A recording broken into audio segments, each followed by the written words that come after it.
প্রতিটা মানুষের হিসাব কিন্তু আল্লাহ নিবে, এর মধ্যে কোনো সন্দেহ নেই।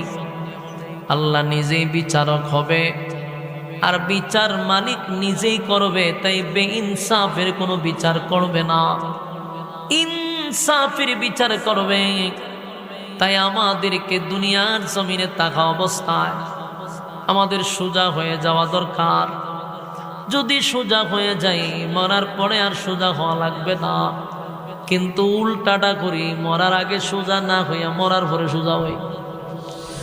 যুবক ভাইরা, সীমা লঙ্ঘন করা যাবে না। আল্লাহ বললেন, ইন্না জাহান্নামা কানাত মিরসাদা লিত্তাগিনা মাআবা। লিত্তাগিনা মাআবা তার অর্থ হলো সীমা লঙ্ঘনকারীদের জন্য জাহান্নাম।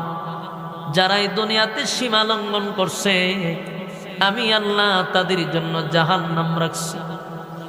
লাবিসিনা ফিহা আহকাবা।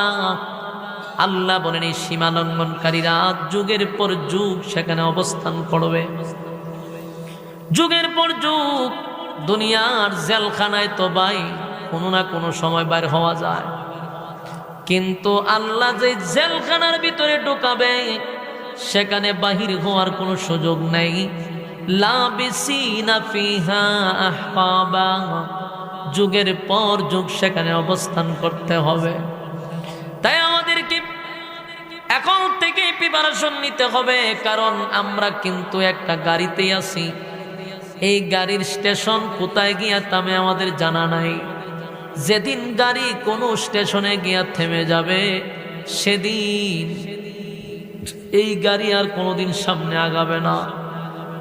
একবার যেখানে বন্ধ হবে, আর সামনের স্টেশনে যাওয়ার কোনো সুযোগ নেই।